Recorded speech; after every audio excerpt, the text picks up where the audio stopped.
walk me through maybe just a second of like the process you go through to know that like what you made is not something you need to fight for, but grow from if it's not the right thing. I mean, it's really hard, especially because you want to get defensive as an artist and be like, no, like, can I explain to you why this is so good? I do.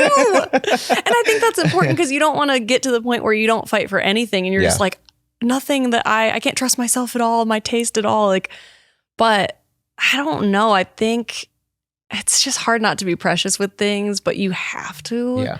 And I'm thinking back to like, I probably spent 2 years co-writing regularly after signing this publishing deal, like right after I moved to Nashville, having no clue like what I had really just signed.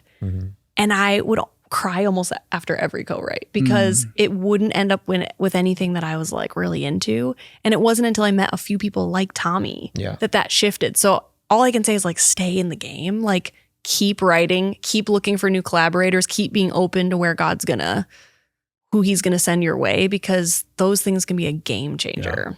I had a friend who actually made a comment that when he was in his 20s, he said, all I wanted was to be right.